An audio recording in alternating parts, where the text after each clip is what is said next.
नमस्ते। इस video tutorial में हम देखेंगे कि आपके द्वारा खर्च किए गए मेडिकल या फार्मेसी बिल्स को आप किस तरीके से रीइंबर्समेंट मॉड्यूल द्वारा क्लेम कर सकते हैं। रीइंबर्समेंट मॉड्यूल को एक्सेस करने के लिए tms.pmjay.gov.in पे लॉगिन करें। जब आप इस वेब पेज पे पहुंचेंगे तो आपके लेफ्ट साइड पे आपको CAPF रीइंबर्समेंट लॉगिन का टैब नजर आएगा। जब आप इस टैब पे क्लिक करेंगे तो आपसे लॉगिन टाइप में आपका आयुष्मान आईडी या फोर्स आईडी मांगा जाएगा। दोनों में से किसी एक ऑप्शन को चुनें और अपना आईडी एंटर कीजिए।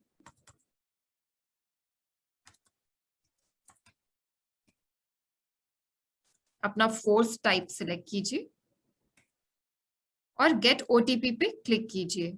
ऐसा करने से आपका रजिस्टर्ड मोबाइल नंबर जो है वहां पे एक ओटीपी भेजा जाएगा।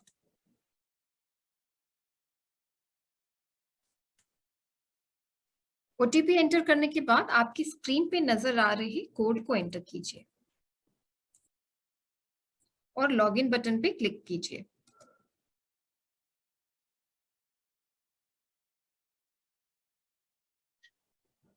अपने अकाउंट में लॉगिन करने के बाद आप अपने परिवार के जिस भी सदस्य के लिए रीइंबर्समेंट क्लेम रेज करना चाहते हैं उनके नाम को ड्रॉप डाउन में से चुनें। आप जिस किस्म का भी क्लेम रेज करना चाहते हैं उसे रीइंबर्समेंट टाइप के ड्रॉप डाउन मेन्यू में से चुनें। अगर आप आउट पेशेंट सर्विसेज के लिए कोई क्लेम रेज करना चाहते हैं तो आउट पेशेंट पे क्लिक कीजिए। अगर आप इन पेशेंट सर्विसेज के लिए कोई पार्शियल क्लेम रेज करना चाहते हैं जहां पे आधी सर्विसेज कैशलेस थी लेकिन कुछ सर्विसेज के लिए आपको आउट ऑफ पॉकेट स्पेंड करना पड़ा, तो ऐसी सर्विसेज के लिए आप इन पेशेंट पार्शियल पे क्लिक कीजिए। यदि आप इन पेशेंट सर्विसेज का फुल क्लेम रेज करना चाह रहे हैं तो इस केस में इन पेशेंट डिटेल्स फुल पे क्लिक कीजिए।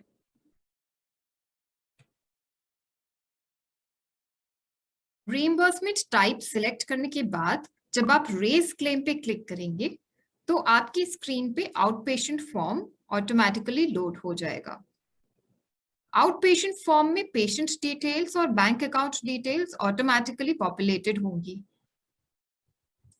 फॉर्म की बाकी सारी डिटेल्स को अपडेट कीजिए, जैसे कि हॉस्पिटल स्टेट,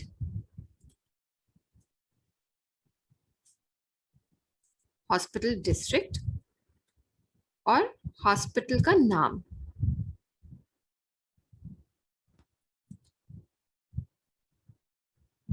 अगर आप किसी इन्वेस्टिगेशन या डायग्नोस्टिक्स के लिए रीइंबर्समेंट क्लेम रेज करना चाहते हैं तो इस सेक्शन में उस पर्टिकुलर इन्वेस्टिगेशन या डायग्नोस्टिक को सिलेक्ट कीजिए।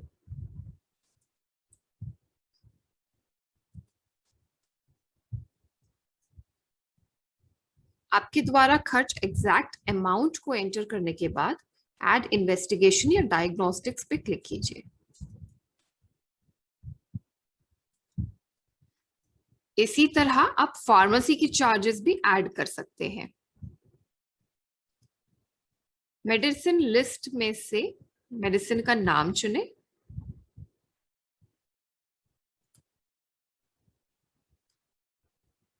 मेडिसिन का ब्रांड एंटर कीजिए, क्वांटिटी और यूनिट कॉस्ट।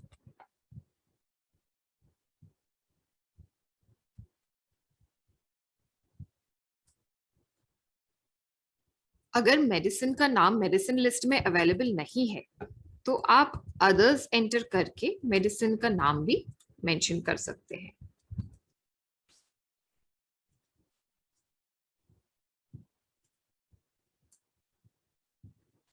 इन्वेस्टिगेशन और फार्मेसी चार्जेस के अलावा अगर आपने कोई और अलाइड चार्जेस के लिए एक्सपेंसेस किए हैं तो आप उसे भी क्लेम कर सकते हैं।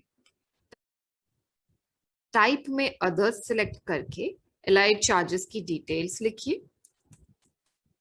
क्वांटिटी लिखिए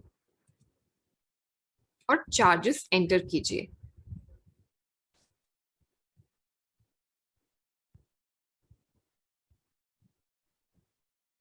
डायग्नोस्टिक्स और फार्मेसी के बिल्स की डिटेल्स एंटर करने के बाद एडमिशन डिटेल्स में डेट ऑफ ओपीडी को सिलेक्ट कीजिए। डेट ऑफ ओपीडी एंटर करने के बाद कंसल्टेशन या रजिस्ट्रेशन चार्जेस को ऐड कीजिए। एक्शन टाइप में इनिशिएट क्लेम पे सिलेक्ट करने के बाद आपको अटैचमेंट्स अपलोड करने का ऑप्शन नजर आएगा। ऐड अटैचमेंट्स टू सबमिट पे क्लिक कीजिए।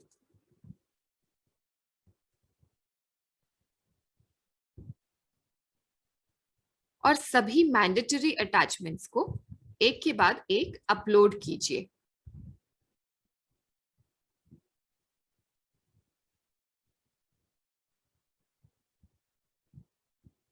आप किसी अटैचमेंट हेड के अंडर एडिशनल अटैचमेंट्स भी अपलोड कर सकते हैं।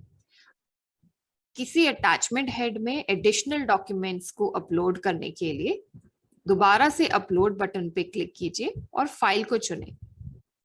सभी मैंडेटरी अटैचमेंट्स को अपलोड करने के बाद सबमिट बटन पे क्लिक कीजिए।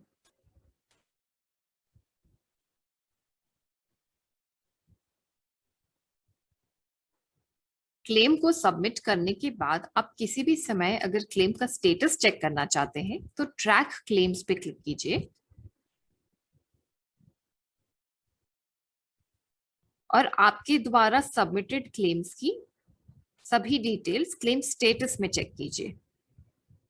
यदि आपकी किसी क्लेम पे क्लेम प्रोसेसिंग डॉक्टर के द्वारा क्वेरी रेज की गई है तो आप रीइंबर्समेंट क्वेरी अपडेशन सेक्शन में जाके क्वेरी को अपडेट भी कर सकते हैं। सीपीटी द्वारा रेज क्वेरी को अपडेट करने के लिए आपके क्लेम के बॉटम सेक्शन में जाके रिमार्क्स में जस्टिफिकेशन ऐड कीजिए। एक्शन टाइप में अपडेट सिलेक्ट करने के बाद ऐड अटैचमेंट्स टू सबमिट में जाके अटैचमेंट को अपलोड कीजिए। एडिशनल अटैचमेंट अपलोड करने के बाद सबमिट बटन पे क्लिक कीजिए।